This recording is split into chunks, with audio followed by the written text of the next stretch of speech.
Welcome back to Love Rollercoaster. This is episode 8, and I call this one Absolutely. Okay, that's APP. Because in today's world, okay, there is a lot about Tinder tales, Bumble blunders, and a whole bunch of things happening around that. Today, it's about all things dating. When we were young, finding a life partner was the ultimate goal and the ultimate challenge for us. With the onset of dating apps, it's true that any partner is one swipe away. I think you can choose in terms of which app you want to go for, depending on what you're looking for or what depth of a person you are. People are craving for attention more than connection. If we were single at this age, I think I would have been very stressed. What really is situationship? That you're half leg in and half leg out. There's also this thing called love bombing, where you show that person so much love initially, So much attention. and then suddenly it just disappears. This is a big one. Who pays for the date? I was hoping to skip this controversial question. Some people might think, oh, I've paid for your meal, so I'm owed something at the Yes. end of it. Yeah. So I'm like, I would rather not have that scenario. I always offer to go Dutch. If dating came with a warning label today, what would that warning label be?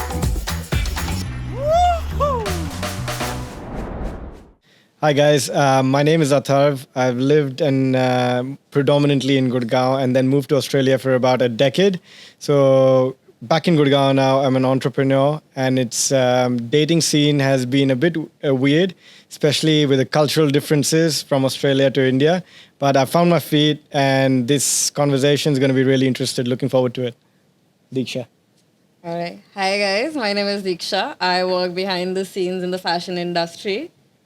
And my dating life has been a bit of up and down with over 8 to 10 years of experience swiping on these dating apps and still single. So you can guess how that's going. So looking forward to great conversation, my insights on what I've learned and how it goes. Welcome back to Love Rollercoaster. This is episode 8, and I call this one Absolutely. Okay, that's APP. Because in today's world, okay, there is a lot about Tinder tales, Bumble blunders, and a whole bunch of things happening around that. I am your host, Gaurav. And I'm Mrinalini. And today it's about all things dating. And since that's something we know a little less about, we have two amazing guests with us. I'm happy to introduce Diksha. Diksha, how's it going? Hi, it's going great as of now. So Lovely having you here. And we have Atharv as well. Glad to be here. Thank you. So yeah, we have two youngsters, who are very clued in to the scene. And of course, we're going to be picking their brains on some insights when it comes to all things dating apps and more. So really looking forward to this one. Mrinalini, thoughts? When we were young, finding a life partner was the ultimate goal and the ultimate challenge for us. But these days, things are different. I mean, we used to, for us, finding someone was, either in school or in college or, at work or, through friends. But these days, you have a million options, and then you have the dating apps. And this is what we wanted to show up, as in show people how dating apps have changed the psychology of dating and what are people's experiences with them. So, yeah, let's start with you. So, with the onset of dating apps, it's true that any partner is one swipe away. Right? You just swipe, you connect, you chat, and you go out on a date. But with that, what I feel, because there's so many options, now people are always inching for what's next. What's next? This can get better. Okay, what about the next one? Okay, but this person did not reply to me last night. They dozed off without telling me. Okay, what if this person is giving me attention right now? So that span of actually giving a person that time, that space to genuinely get to know them is going away. Okay. People are becoming more impatient because they have so much choice now. True. They really are. Because now what I have noticed is people are craving for attention more than connection. Right. As I say, like with my older cousins and all who went through the whole dating phase, if their partner is upset, they would genuinely put in that time, that energy to, okay, let's talk, what's wrong, let me have a conversation with you. And that goes from both the ends, whether it's a male or a female, that goes from both the ends. Over here, because, okay, you don't want to talk to me, okay, fine, chuck it, I'll talk to this person. My loneliness is being satisfied over there. I am getting that attention that I want. Maybe not from you, but from somebody else. Okay. So what difference does it make? That's a good point, actually. So Atharv, I mean, let's take it back a step. Okay, why would someone first decide to create a profile on an app? What's really the thought process behind it? Because coming from our generation, like being on a dating app, and at the time Tinder perhaps was one of the few, if at all. It was almost taboo, but today it's like a norm. It's something that you just do anyways, right? You're young, you're in your late teens, early 20s. So what's the thought process coming into creating a profile, choosing an app, like thoughts around that? So the word or the term "world's your oyster" that was only related to traveling earlier. But now you've got so many apps as well, plethora of options where you can easily choose, and each app sort of has their own USP. So it depends how quickly you want that spurt of dopamine in. Tinder, you just swipe, and if it's an instant swipe, you don't have to have a lot of interaction. Bumble is similar. However, in that the girl has to message you first. So again, even if we match, then the conversation needs to be initiated by the female. If that doesn't happen, then you're left nowhere.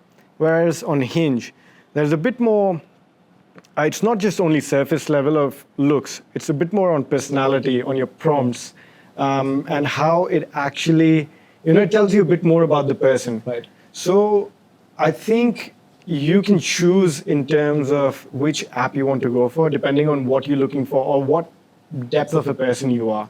But having said that, there's so many options now, and in terms of people as well that you want to date, and geolocations. I could be sitting here, but swiping to someone who is in Netherlands, say.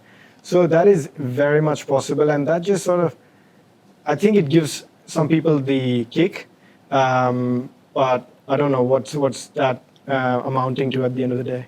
Yeah. Because what's coming out here is just quantity and not qualitative relationship building, right? So you start talking to somebody, and the minute you find them off-putting, dump them, go to the next person, and then, it just carries on like that. How does this work in the sense that are people more interested in just doing this, or are they actually looking at meaningful relationships? It's a bit of both. People are looking for that long-term commitment as well, but because just exactly what Disha pointed out earlier, right? That they are so, not insecure, I would say, but they want quick results. And because of that, they're happy, oh, you didn't text me back, I'm going to reach out to the next person available.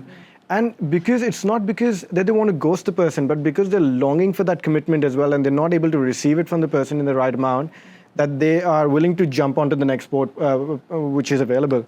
And sometimes you're not looking at it from the perspective of the other person. They could be caught up with a job, could be caught up with family, so on and so forth.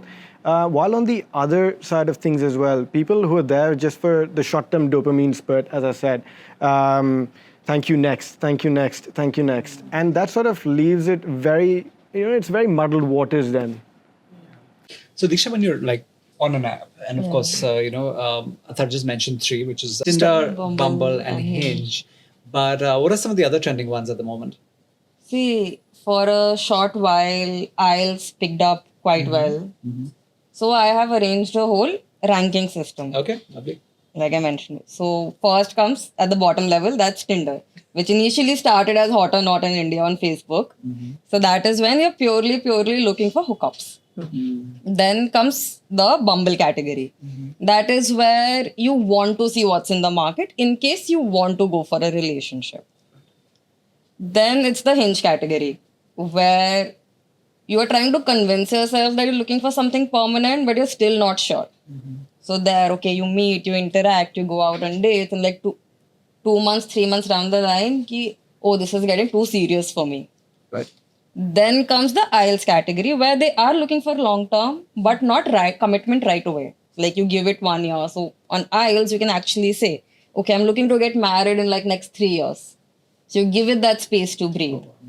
And after that is when the traditional matrimony sites come into play. Shadi.coms and sites. And even on that, for the younger generation, there are a lot of websites that are coming up using, based on the traditional system of matchmaking, but taking into account the changing scenarios where, okay, you want somebody who's compatible with you, not necessarily coming from a parental person. Okay, like the app that you mentioned, what was the name? Verona. Verona. And then there's this app called Sirf Coffee. They take your profiles, they match you not just on the basis of the likes and the dislikes, what you like, how you look, and all, but also take into account, okay, what are your long-term goals? What sort of background you come from? What's your education like? What sort of partner you're looking for? And through AI or their own algorithm, match you accordingly. And from what I know, they give you very limited profiles to choose from. So over there, you have a bit more, you give it a little more breathing space. You give it time to actually interact with people, get to know them, and then figure out whether it's working. Basically, that's the long-term relationship app. Yes, that is when you are looking to get married and settled in life in that aspect. But other than that, it's nothing. It's the same bunch of people that you will find on every app. Interesting. Interesting. So, what has been your most interesting experience? So it was initially when I joined these apps, I did not know that you could set a date range, like the age range in the date. I ended up going on a date with a 42-year-old man. And you were? At that time, you were? 22, 23. Oh my God. He had used his old photos. Oh, it's just very catfishing type, no? Yeah. Oh my God. So that's the biggest issue with these apps is that you don't know what you're getting. Right? Oh. You've got a picture of this really gorgeous looking man or woman and, fits all the parameters of everything that you might want in someone. And suddenly when you see them, it's like, like you said, like 20 years older. At that point, of course, I'm not telling my parents that I'm going out to meet a random man in the mall, right? So, okay, I'm going to meet this friend. Okay, so you don't give them the actual details. How do you where is the safety in that? Where is the safety feature in that? So, maybe call a friend. So and say, I hey, generally end up sharing my live location with my friends. So a couple of my friends, they have my Apple location. Otherwise, I'll share a WhatsApp pe live location share kar diya. Okay, now you are responsible for me. So by the time I don't reach home, you have to text me every hour or so. If I'm not responding, please come and get me. Okay. So, funnily enough, you don't ask this question to a guy, but I will ask you this, how do your parents feel about these dating apps? So do you actually tell them that you're meeting a guy that you met at, No, at I still don't tell them. They don't know that I have an experience with dating apps. Yeah. But if I feel, okay, so the last partner I had, I met through apps. Not dating apps, but through Instagram. Okay. After dating him for a couple of years, and I thought, okay, things are going in a good way, I did introduce him. And I did tell them that I met through Insta. He reached out. We had a lovely conversation. We met a couple of times. It's been going on for about 2 years, and I want you to meet him. Fair. Over there, I did give a full clear disclaimer, okay, this is how it happened. I don't... See, they are also relatively modern enough to know, okay, that you are talking to different people on any app that you're at, whether it's Facebook, Instagram, Twitter, or dating apps. You are talking to people. So it's very unlikely that you don't have any outside interactions. Yeah. So at our time, we had only the matrimonials, right? And then, it was... So this is a very modern, extended, really cool, hip version of the matrimonials, but in a completely, it's taking it to a different level altogether. So I just feel like, with these dating apps, there is a huge level of detachment, right?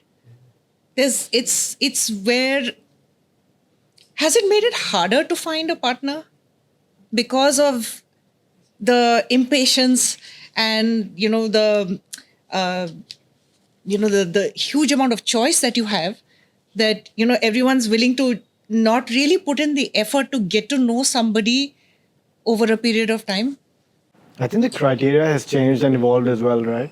Like earlier, a girl, the guy must be earning this much, or the girl should be looking like this, and that has evolved over the years. But isn't it the same now? Look, I mean, people, as humans or as mammals, I guess, you are drawn to beauty. That is always something that is, will be a deciding factor for many people. But at the end of the day, there's so much that lies beneath the surface as well. I'll take my example for that matter. Not if I'm on the dating apps, my age range doesn't go up until 42. That's for sure. Thank God. Some people might be into that. You never know. Whereas on the flip side, I could also say, for me, beauty is something that, okay, there needs to be a certain parameter. But outside of that, how you are as a person matters more for me. If you can have a nice, stimulating conversation, I think that will go a long way. Because imagine I'm 50, 60, the person still with me, they will only look like, they won't look like what they did in their 20s.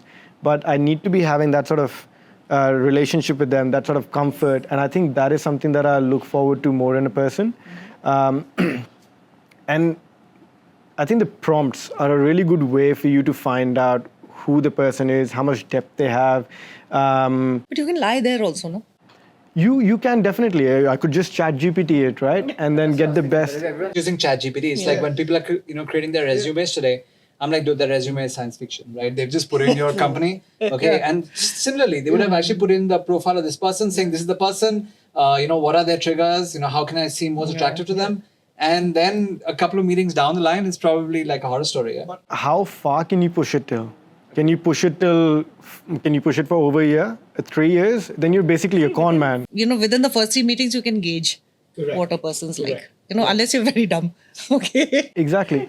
So that detachment issue is always, you want better and better and better, but you need to understand what your values, your fundamentals are, what your non-negotiables, as you call it, what they are. And then you find your North Star from there. Okay. So I'll ask you the same question I asked Diksha. Yeah. What was your most interesting experience on an app? Actually, I've been, touchwood, I've been really lucky for the time that I had the apps. I've had really good interactions with people. Most of them, again, but the filtration process needs to be very robust. Yes. You cannot just have, and then I suppose the girls are very they scrutinize you a lot as well. Very seldomly that they'll just say yes and then they'll go and meet the person right away. There are a few conversations exchanged and then you find a time and then you go from there. So luckily, I've good experiences. And you spent a lot of time in Australia as well, right? Yes, so a little bit. Did you experience the ecosystem there prior here? And have you found that even in Australia vis-a-vis in India, there's a big difference in how dating on apps is even approached? Or are we down the same path now? You are. We're very much along the same lines. The only thing in Australia is you not only have Aussies on the dating market, you have people from all over the world. Sure. So there's a lot of variety that you can find in terms of both men and women. In India, it's a straight line. There's not a lot of expats or anyone else that you'll find over here. At the end of the day, barring the borders, we're all humans. We go for the same thing. So I don't think there's much of a change, to be honest. Yeah. See, the fact that you said about the app, the initial swipe in 80% of the cases is based on the pics that you upload.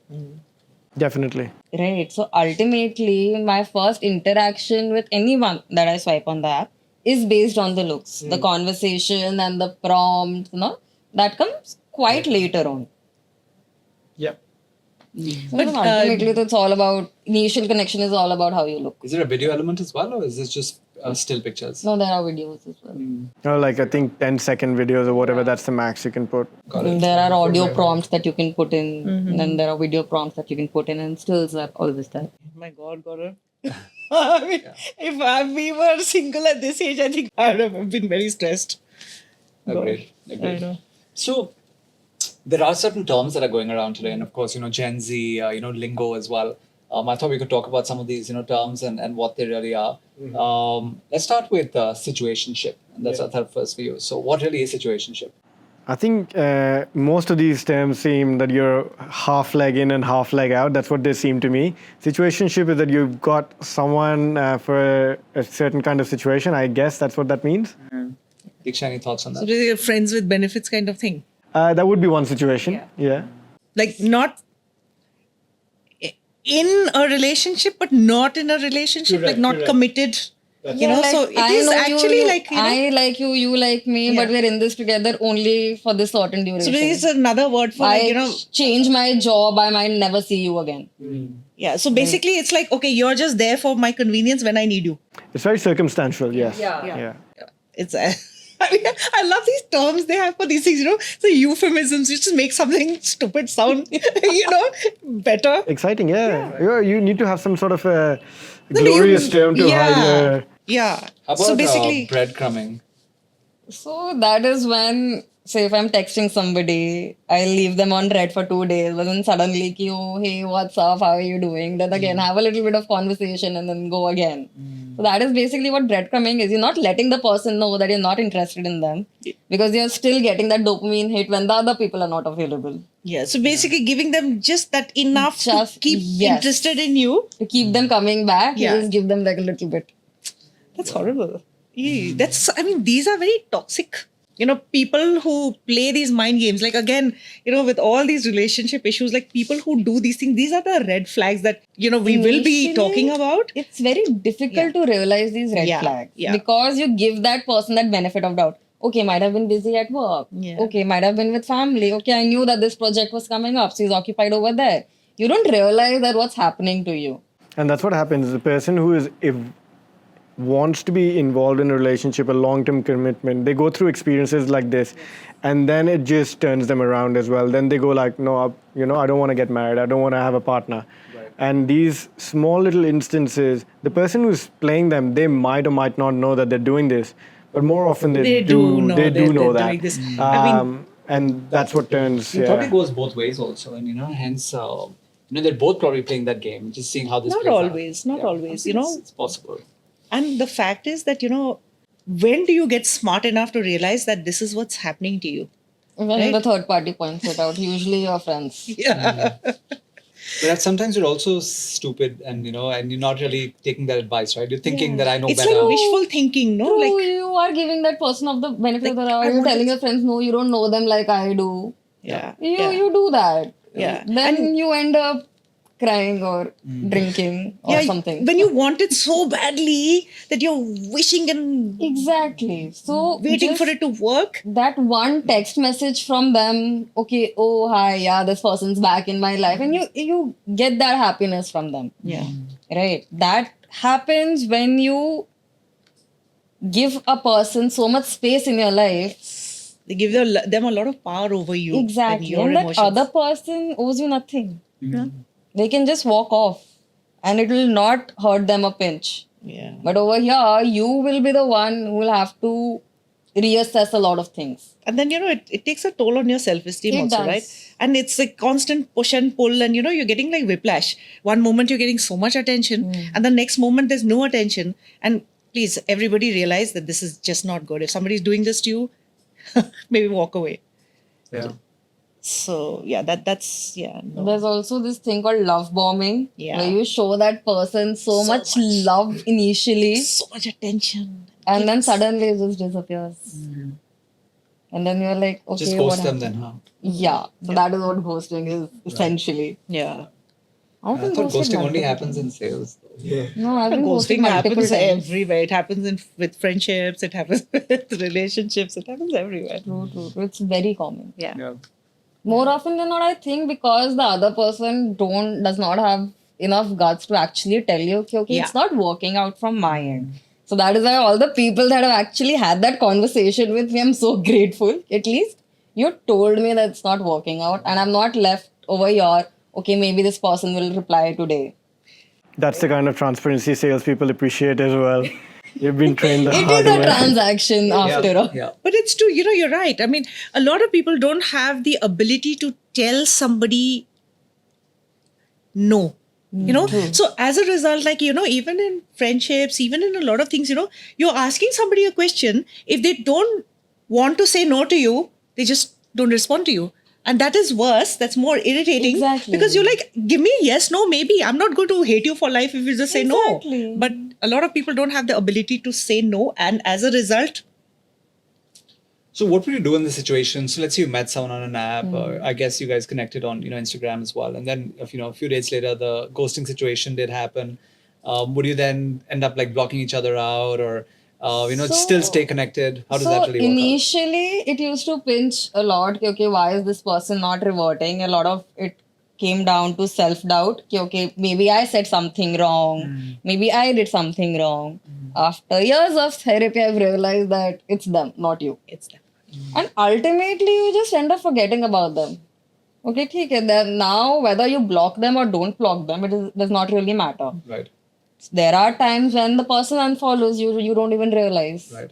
There are times you unfollow the person because that person stops existing in your life. Right. So there is no set pattern. Okay, this is how it happens. Right. There are times when is okay. There are people who have ghosted me who are still following me on Insta. Okay, you like my photo, I'm getting engagement. Carry So there's on, another term good for to that, know. no? I think it's Orbiting. orbiting. That's Yes, orbiting. yes, orbiting. It's orbiting. Yeah. Basically, you stepped away, but you're Yes, You're trying to still find out checking everything. the On the stories, horizon. you're still liking Right, the post, right. you're still figuring out what's going on in my life. And the moment I'll post a photo of, say, that I've gone out on a date and there's like 2 glasses there, and they're like, oh, you're out on a date. Who are you with? Like, what does it have to do with you? exactly. Right. So, what constitutes a date? Now, this is what I want to know. So, is a date a meeting of two people with the expectations of more later on, or is it just a meeting of two people to see where things can go? Like, what is the definition of a date now? You want to take that? Do I want to date? I'm not happy with the dating scene in India. I'll tell you why.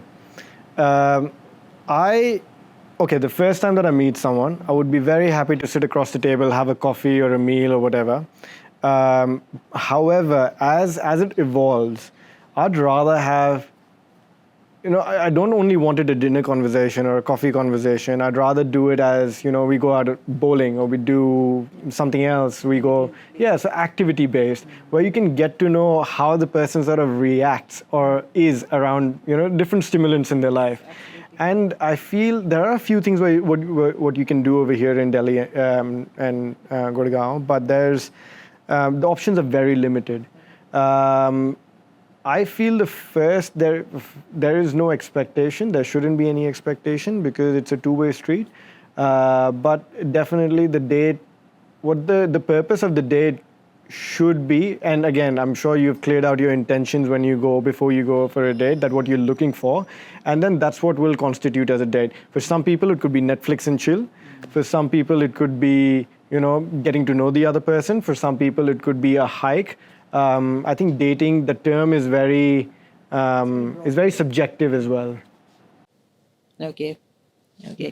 The other thing is, this is a big one. Who pays for the date? Like, it's a very big controversy and a topic of conversation, especially these days. Like, tradition says, and years of conditioning says that, man pays for the date. But nowadays, with women being more financially independent, being more independent, in the head also, it's like there's some women who are like, I will pay for my share of it. It's like go Dutch in that. Yeah. So we will go Dutch.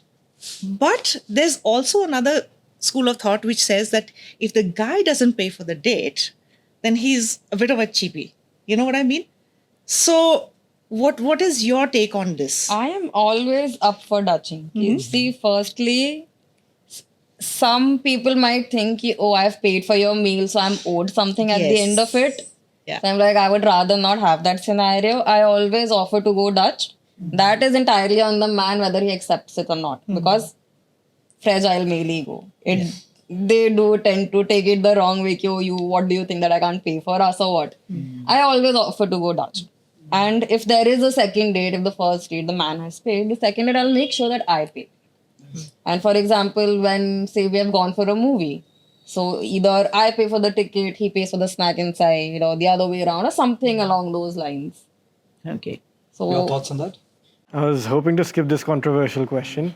Look, I mean, most of the times I've paid, and it's not because that the girl hasn't offered. They always offer.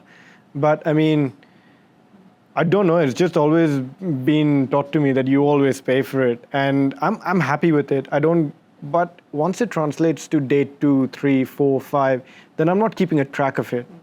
Then it just automatically happens. Like if I'm going for a movie, for example, then obviously she buys the movie tickets and I go for the snacks. Then it's an unsaid rule that you both can. And I think the amount of pressure that people put into it as well, that always adds to it. The first couple of times I can understand that, the guys, they should offer.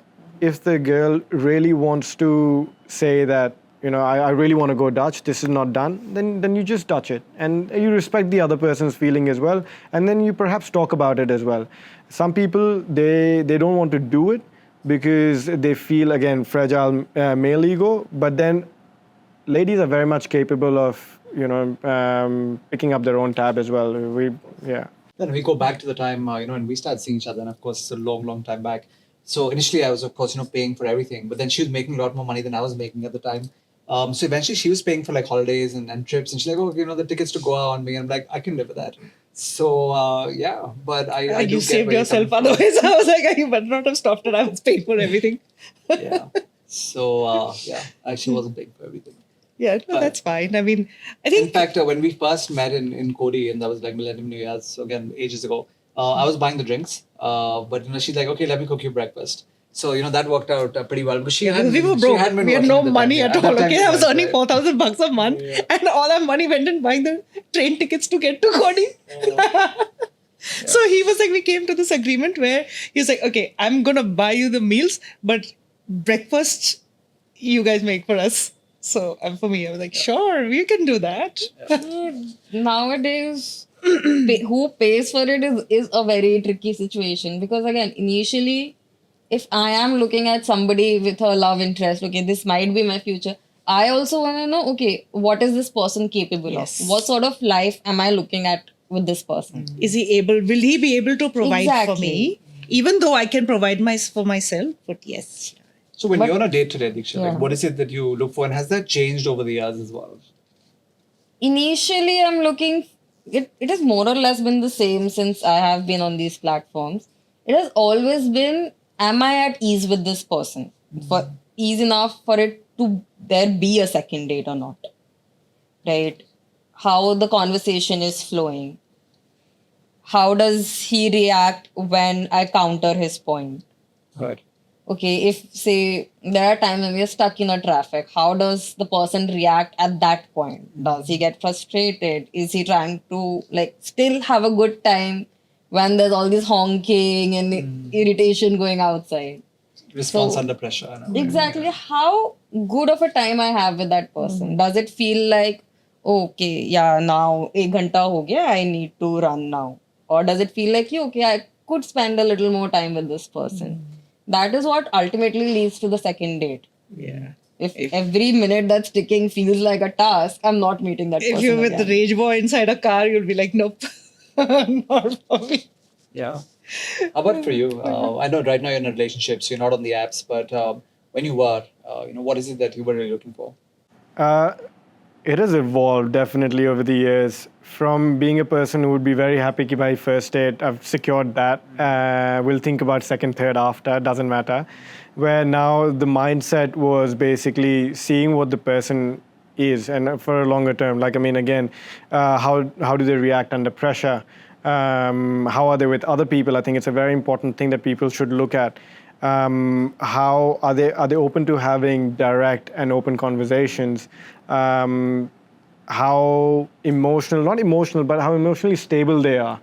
I think these important things, which again, my purpose was very clear from what I want to go into, and that's why I was looking for those sort of parameters. And so yes, from when I was 21-year-old to when I'm now, the criteria has changed, and so have the questions, I guess. Yeah. So of course we've spoken a lot about the apps, but there are other places that people are also hooking up, right? Sometimes it could be at a bar or a nightclub. Sometimes it could be introductions through friends. Blind dates, etc. What else is happening on the dating scene right now? So I think the amount of people that meet through friends have sort of reduced because again, people are very particular about their friend groups now. Okay, this group I can't interact. This group, okay, these two people can't be together because again, there are a lot of internal politics that's happening. And secondly, people have become very precious about their space. You know, this is my work zone. I don't want to interact with like romantically with a whole lot of people. Or okay, no, this is my me time. Say when you're at the gym, like I don't want to date anybody here. Okay, this is the only time I get to myself. I don't want any distractions. So that is one school of thought, and the other is other than this, how else do you meet people? Exactly. Right. So again, it's a very if and but So situation. do you still have parents saying, "Hey, meet this, friend's daughter or friend's son," and things like that, or? Have they for you? There is a little bit of okay, I saw this profile, like this bio data was shared with me. Why don't you go and take a look at it? Maybe you will like the person. I'm like, right now, I don't know if I'm in that mindset or not. Again, with the whole concept of what I feel is like Bollywood has screwed us big time when it comes to romance because initially it was okay. See, this is long back when we were kids, say like fourth grade, fifth grade, when the whole arranged marriage thing was still very prominent in India. Sure. Then all these Bollywood movies come in with like people falling in love, and then you start thinking, okay, maybe I will find somebody. Right now, a lot of people are still not able to let go of that idea. वो क्योंकि दिल वाले maybe- Dulhania ले जाएंगे and all कि that. maybe I'll still find somebody, but they're not finding anybody. So, but they still don't want to give up on that idea enough to, okay, fine, okay, show me that profile. And I somewhere fall in that category, right? Where, okay, I know that this is a very long life to live alone. I'm okay with that, the factor of companionship. And some days it is like, okay, I wish somebody was there in my life. But the other point is like, if I tell my parents this, they're gonna run at 100 miles per hour. Right? I don't want that sort of pressure. Okay, if I meet the person once, they're gonna want an answer out of it. How do I give them an answer when I've just met the person once? Yeah. Right? So that is why I'm not giving them like the go ahead to do that. Yeah. Okay. But how hard is it to meet someone actually? Like Delhi is a very big city. Noida, Gurgaon. First parameter becomes the distance. Like, are Yeah, they actually near the place that you live or B near the place that you work? Funnily enough, friendships also working like this, right? True. I mean, the minute somebody moves from Noida to Gurgaon, you'll find a distance, emotional and physical distance in the Definitely, relationship. definitely. Because, yeah. The first parameter becomes your distance. कि either they need to be near the place that I live or near the place that I work. Right? Because those are the two places you're spending majority of your time. Right. Other than that, of course, what the compatibility factor is, 50% of the people get rejected right there and then. See, if I'm swiping right now and I stay in Gurgaon, I'm not going to swipe to a person who stays staying like Paschim Bihar or somewhere. Because I know I will not be able to meet that person. I am not willing to give up either me time or my work or my friends' time to go and meet that person. Or even the traffic these days. Exactly. Yeah. Sit in it for 2 hours to get. To I'm there. not willing to do Seriously, that. that is And I also traumatic. know that the other person is not willing to do that. So where does that leave us? People who are accessible to us, which may not necessarily be the ones that we're looking for. That's But true. then the pool becomes quite short, quite small in that sense. It's ironic. There are so many lonely people around, and so many lonely people around you, and so many people, yearning for a good relationship, but just not with each other, right? Thanks to It's Delhi just- traffic. I think that's the case with all cities now. There is no place in India which is traffic free. But with you guys as well, right? The example that you guys just Long gave to us. distance, people like You Bombay, would, Delhi. you would get a train ride to Cody, and then it's the sacrifice. I think the sacrifice factor is sort of reduced as well. I'm not saying there are some anomalies out there who're still sacrificing who would travel, but I think the capacity to take that much has reduced a fair bit. Yeah, I think at our age, when we, 20, 25 years ago, it wasn't this crowded, first of all. We didn't have this kind of population explosion. I mean, it was bad, but it wasn't this bad. And for us, I think we just wanted to be with each other so badly. And he was living in Delhi, I was in Bombay, and we would just make time to come and spend time with each other. Like once in 3 months, once in 4 months, like 3 days, 4 days. But whatever moment we could catch with each other, we tried. But I think also we it comes to start to evaluate ki what am I getting out of this? Okay, is this 1 hour with myself more important than me getting stuck in 1 hour of traffic to meet that person for 15 minutes? so then that person obviously does not mean enough to you Exactly. want to make that effort. So I guess if you find someone who you really, really, really like and vice versa, you would make the effort. On the other end as well, like, I mean, we're all working professionals, and then the idea that I have to leave work or do something which is important to me, and I'm traveling for 1.5, 2 hours is very foreign to people now. That obviously means that that person doesn't mean enough. But then sometimes too early to gauge, right? Because they're coming from perspective right now. They're not looking at a maybe a more committed relationship. They're still figuring it out. Maybe today, if Athar is in a relationship which he is, he would make those exceptions, right? But if he met someone on an app, it's like the second or third date, he'd probably be like, I'm not so sure. I mean, that's what I'm. One thing I do really want to point out, and just for the dating, not just for dating, but in general, and this is a philosophy that I've seen come up now and again. When I started dating someone, I'm willing to bend over backwards. Like as in a person is willing to bend over backwards for the person that they've just met. However, as that progresses, that ability sort of reduces over time. But So true. How is it inversely proportional that I love the person more, but I'm willing to bend over for the person a little less? Because you're taking them for granted now. Taking them for granted, the person is giving you more leeway because initially you are trying to impress that person, right? So you are, okay, no, I'll do this for you. Okay, no, I'll make time for you. Okay, no, I'll come itna. You come, you meet me halfway. Okay, no, I'll travel to your location, whatever's convenient to you. And right. And now when you have that person in your life, like, okay, maybe if we don't meet today, we'll meet tomorrow.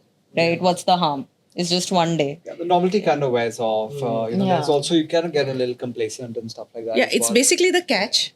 So is the chase. You want somebody's, you do anything to get that person. Once you got them, you just, okay, I've got you. Now it's like, okay, I can now chill out and you're mine. So You get a little more comfortable with them. Like, okay, no, this person will understand. Yeah. Okay, I'll just tell them that there's something came up at work. It's okay to cancel on date night today.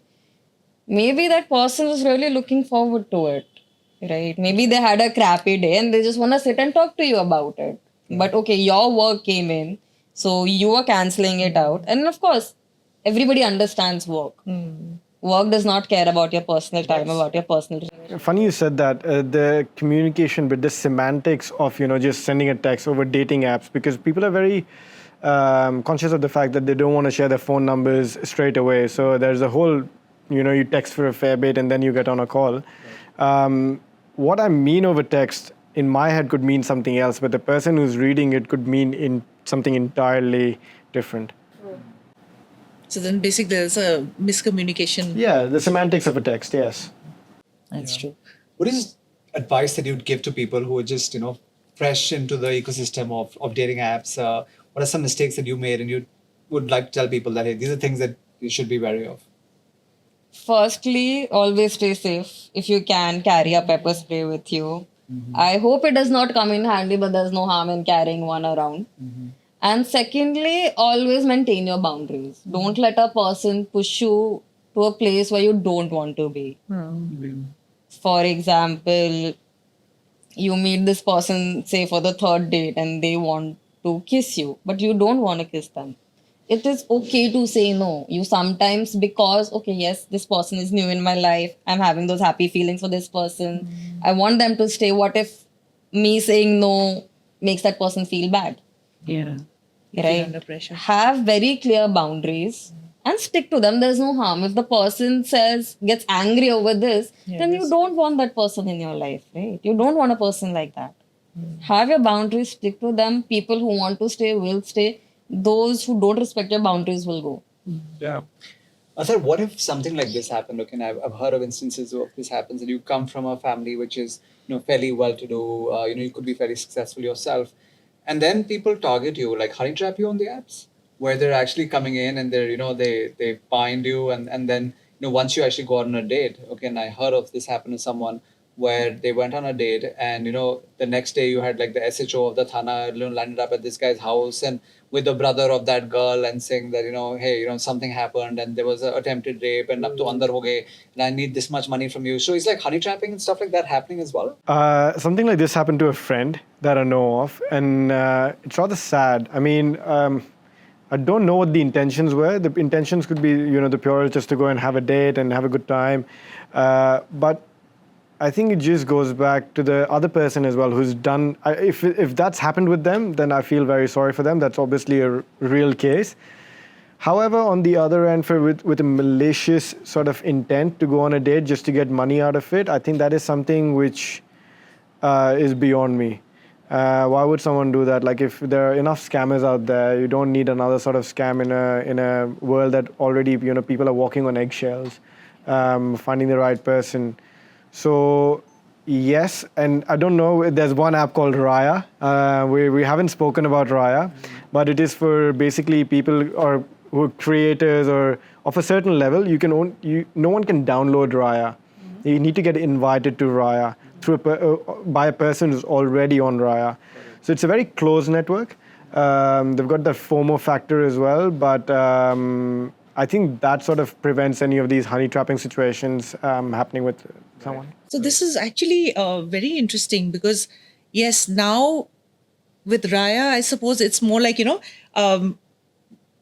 introduced by a friend. And so you have that level of, that comfort level where you feel that, yes, this person's known to that person, it couldn't be that bad, right? So you have someone kind of, you can still go wrong. It's somewhat Basically, better. like introduced by a friend on a Yes. digital level. Yeah. So, but then with these dating apps, like, just swiping left and swiping right and, whatever else, I mean, just meeting someone unknown, there is this level of, uncertainty where, the worst things can happen to you. I think that That's is why very they scary. make the perfect target, right? You're already. If I know what you like, I can curate a whole perfect persona for myself to make sure that you like me enough and that we end up going on a date and thus trapping you. Right? So, because ultimately people are lonely. So, that is why it makes the perfect breeding ground for them. And it's not very hard. Like, I mean, someone who's got a way with words, they can easily say the things that they know that the other person wants to hear. And that could be the best way to sort of, catch the fish, so to See, speak. initially everyone's on their best behavior, right? So everyone's putting their best foot forward, coming out, as, the most amazing people, and then you meet them about a few times, and then you see them in certain situations, like, when you're stuck in traffic or in adverse situation, then true nature comes out. Yeah. But that's for everybody. But yeah, I mean, like, modern dating is really scary, man. Yeah. So to it, if I would say, if dating came with a warning label today, what would that warning label be? Oh, I think I would tread with caution, I guess. Yeah, that's what I would. So how do you safeguard against something like this? The short answer would be use your prefrontal cortex, make wiser decisions. But I think looking at how things have turned out for people, they perhaps don't know that they will get into a situation like that. Into they reflect upon it, things might seem very black and white. But till then, I suppose you tread into the water very carefully. How? There's nothing which is called politically correct, right? Because if you're with a person, you want to be your true self, because you don't want to be someone that you're not, obviously. But you never know how the conversation is going to pan out to be. Also, I think the honey trapping and all that, the complaints about rape and all that, they usually happen when there is some sort of physical interaction. So I think you need to be a little more cautious of the fact. You perhaps can be. I'm not saying that it's always. Jump into it the first Yeah. Unless you know that the person on the other end wants a similar thing, and then that's it. But again, when do you know and when do you not? So yeah, and how easy is it to just open about up about your whole life to a stranger because, you just feel comfortable talking about that, yourself or with that person. And then suddenly you realize, do you think I've said too much? There's always that fear, right? You go back on your drive back home and you go like, oh, I shouldn't have said that, maybe because that reveals a little bit too much about who I am as a person. But just because you've got scars doesn't mean you're written off. Scars, everyone has scars. There's no point in just showing that you're this foolproof living human being and you're invincible. There are things that will bother you, and perhaps you can fine tune it a little bit. You don't need to open up about how you've stalked your ex for 3 years and because she's dumped you. You can be, you only tell them little bits and pieces and save it for the second date or the third date when the conversation is a little more serious. Because you need to remember, the person who's out there in front of you, they're there to have a good time. They want to know about you and the fun conversation as well. So you need to reel it in a little slowly as compared to just all dumping it on them on the first call. Yeah, don't push out all your vulnerabilities to somebody on the first date. Yeah, but I feel in a world that is so digitally connected but still yet so lonely, if you find that one person who's giving you that time and attention, you end up talking about anything that's come to your mind, right? Because, okay, this is one person who's actually listening to me. You might never know what the intention of that person is, but this person is giving you that space to be free, talk, whatever thought processes that are coming in. Maybe just use them as a wall to bounce off some ideas. So ultimately, you don't know how the other person is taking it. Because in a world where everybody wants to talk, but nobody wants to listen, That's the thing. this is one person who's listening to you. A good listener is such a big thing. How many dates have you had where you've had good listeners? I end up being the good listener. Because for the first few dates, I'm also very cautious as to what I speak. So I would rather just, okay, you tell me about yourself. We can discuss me later, if there is a later. Yeah. So for the first few dates, I also let the other person have their space, talk. And again, some things gets disclosed where it makes me uncomfortable. So of course, I don't interact with them again, right? So I always give them the space initially. Okay. And if you could go back and do things differently, what would some of those things be that you do different if you were to start all over again on the apps? Certain dates I would not go to. For example, the 42-year-old man. But you didn't know he was a 42-year-old True, guy. and given in the retrospect, had I known how to set the Age filters, range, yeah. I would have used those filters. Certain yeah. boundaries I would have stuck to. So if you meet this guy and you think he's a 26-year-old guy, but he's actually a 40-plus-year-old guy, you can just walk off, or do you feel compelled to continue? I at that time felt compelled to actually interact. Okay, because this person has also traveled to this certain location to meet me, right? Yeah. And so have I with that intention. And though I did bring it up at that time, ki, oh, you don't look 42 in your profile. Like, yeah, I used my old photos. I'm like, but isn't that wrong? Right. Like, yeah, but you also agreed to meet me now. Cheating. Absolutely. I did feel compelled to actually have a conversation with him. Thankfully, he was not a creepy person. We had one coffee and then I was like, But okay, did fine, I'm you gonna disclose go. your age? No, you age was didn't. not discussed. Age was not discussed. So I'm like, okay, fine. Thanks for the coffee. I'm gonna go. Okay. I left. Yeah. Considering today's scenario, where, okay, years back, a lot of it also depended. You getting married into a good family also meant that you'll have a secure life, you'll have a comfortable life. Now, when women are also earning, Right. Criteria has changed. maybe not at par with the man because we don't get paid the same, criteria has changed. Like, what do you add to my life instead of what do you bring to the table? That's true. So times are changing. 25, 30 years ago, different criteria. Today, different criteria.